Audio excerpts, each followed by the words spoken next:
Bonjour à toutes et tous. D'abord, j'étais passionnée d'entendre Johan Chapoutot. Qu'est-ce que tu veux que je bouge un petit peu comme ça? Voilà. Et je voudrais vraiment le remercier à la fois pour les propos qu'il vient de tenir, mais pour l'ensemble du travail euh, extrêmement éclairant qui est le sien par ses interventions diverses et son dernier ouvrage qui effectivement m'a fait penser à Récidive dans euh, presque le choc que ça suscite, parce qu'on intuitivement on sent des choses, mais c'est pas pareil que de les voir étayées, re-racontées avec des sources et des éléments précis. Et il y a une dimension vertigineuse en réalité à cette situation. Donc vraiment merci et je suis très heureuse de dialoguer avec Johan. Alors moi je repartirai de l'intitulé euh, parce que écologie ou barbarie, faut que je parle plus fort. Euh, alors, pas de problème, je monte le son. Donc, je partirai de l'intitulé du débat que nous avons, écologie ou barbarie, parce qu'il est une référence qui est intéressante à tirer. C'est bien sûr socialisme ou barbarie, expression que l'on trouve sous la plume de Rosa Luxembourg en 1915 dans sa brochure La crise de la social-démocratie. Donc, c'est dire si on est bien dans le sujet. Et puis ensuite, il y a une revue aussi marxiste qui s'appelait Socialisme ou barbarie avec Castoriadis, Claude Lefort, et qui critiquait le capitalisme, mais aussi le stalinisme et le trotskisme. Donc, d'une certaine manière, l'expression, pour moi, elle porte une triple critique.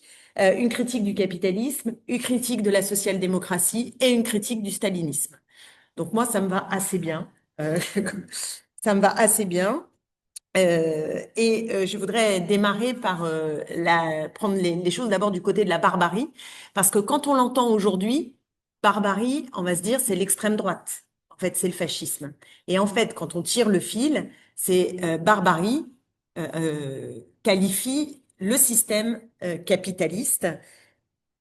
C'est en fait là où nous conduit l'accumulation capitaliste, c'est-à-dire un chaos. Donc, le récit qui lie capitalisme, progrès social et paix entre les peuples, qu'on nous sert quand même ad nauseam depuis un siècle, c'est ce récit-là que nous avons, à mon sens, à déconstruire.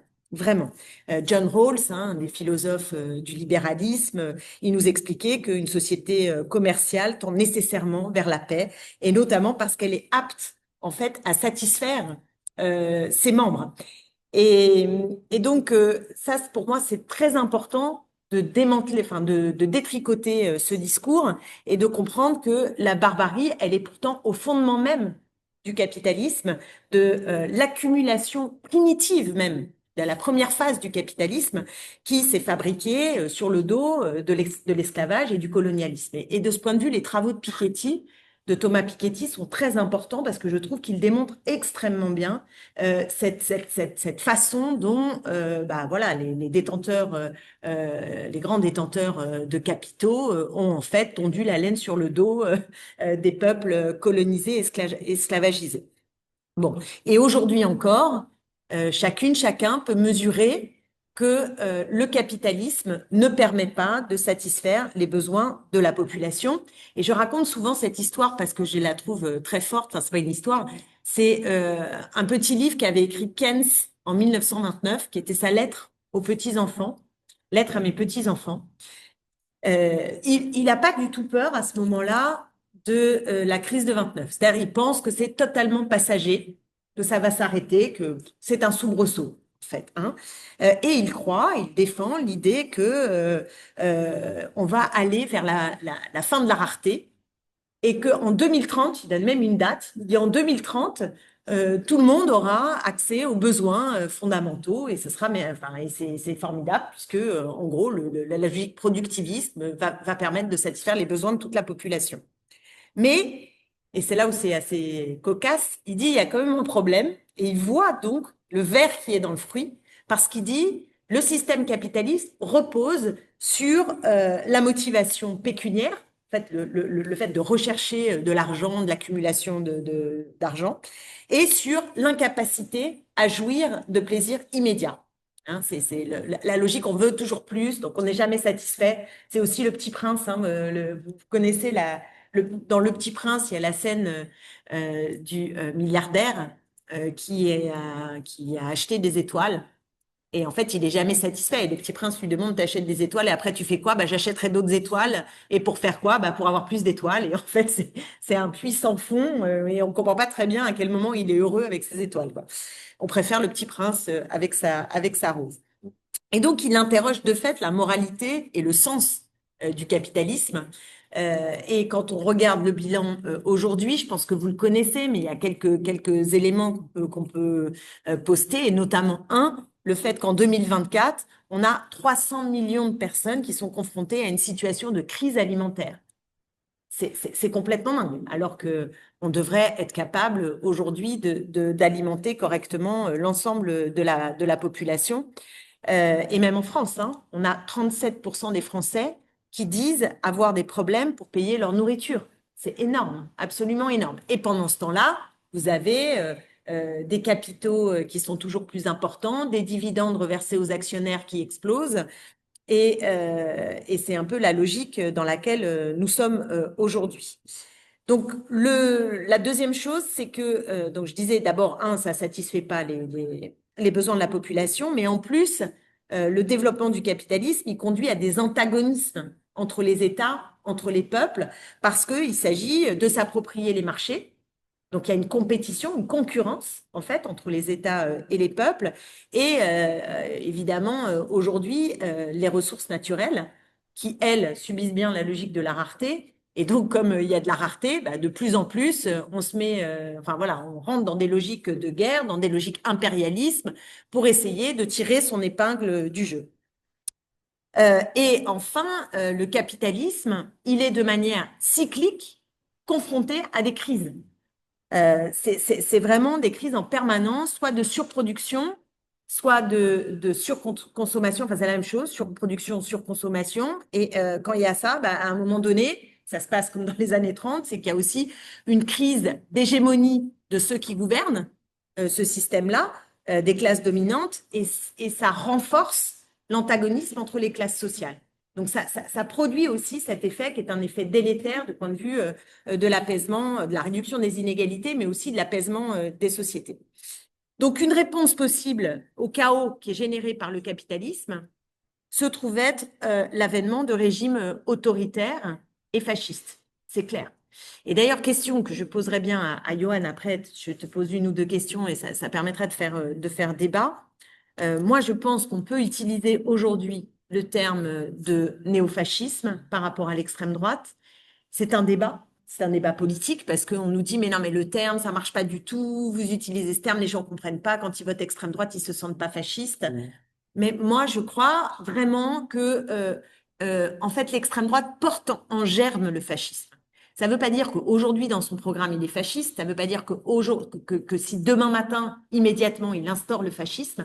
Mais en fait, toute sa colonne vertébrale, toute son idéologie conduit, en fait, à la fin, à des formes fascistes extrêmement dangereuses. Et donc, d'une certaine manière, je me dis, le risque qu'on prendrait à laisser l'extrême droite arriver au pouvoir, on sait à peu près comment ça commence, mais en réalité, on ne sait pas comment ça finit.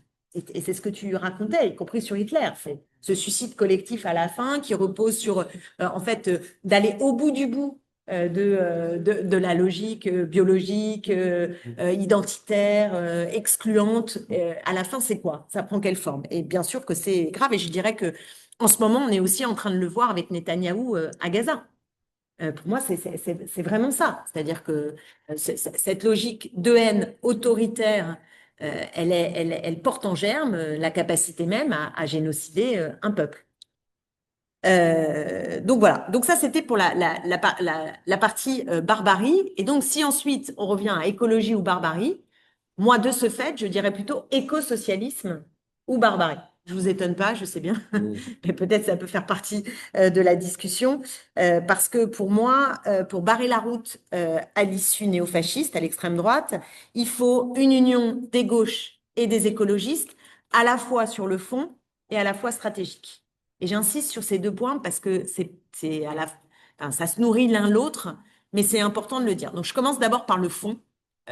Pourquoi est-ce qu'il faut impérativement travailler une réponse qui allie le meilleur de la tradition le meilleur du mouvement de la tradition, non, le meilleur de la tradition du mouvement ouvrier, ça y est, j'allais dire ouvrière, il doit y avoir un truc, la tradition du mouvement ouvrier, donc le meilleur de la tradition de cette tradition et l'apport de l'écologie politique.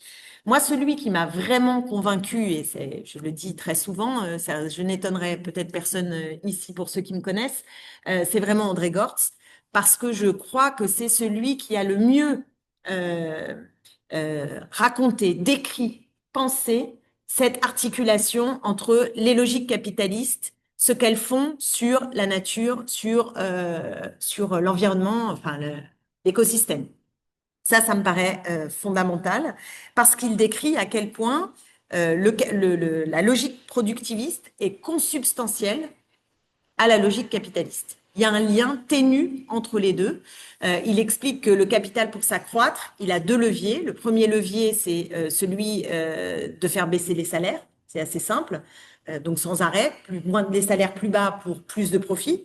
Mais il y a un deuxième levier, et ce deuxième levier, c'est de vous faire consommer tout et n'importe quoi, toujours plus, et de créer en fait des besoins qui sont des besoins artificiels pour permettre de satisfaire son appétit à lui du capital. Donc moi je pense qu'il faut faire exactement l'inverse, c'est-à-dire qu'il faut, enfin c'est ce que je raconte dans mon livre, c'est-à-dire que le capitalisme a mis nos besoins au service du capital, de l'appareil productif, et nous ce qu'on doit faire, c'est exactement l'inverse, c'est-à-dire mettre l'appareil productif au service de nos besoins.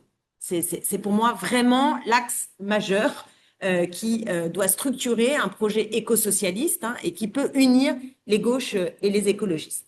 Je ne vous fais pas le tableau de la catastrophe et du déjà là du point de vue du climat, du point de vue de la perte de biodiversité, de la pollution de l'air. J'épargne ici, je pense à celles et ceux qui nous regardent ça.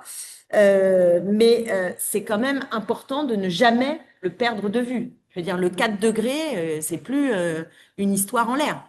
C'est quelque chose de très fort, de très construit. Et c'est pas inintéressant de voir d'ailleurs que la destruction de la recherche, des discours scientifiques par l'extrême droite, mais aussi par des néolibéraux, est très intéressante parce qu'en fait, je pense qu'elle vise aussi à briser le thermomètre et la conscience du chaos dans lequel on est en train de se projeter, d'un point de vue climatique, d'un point de vue de notre écosystème. Et la deuxième chose, c'est que le lien entre la folie dans laquelle on est d'un point de vue écolo et le rapport entre les riches et les pauvres, il est ténu, en fait. Il est total, j'ai envie de dire.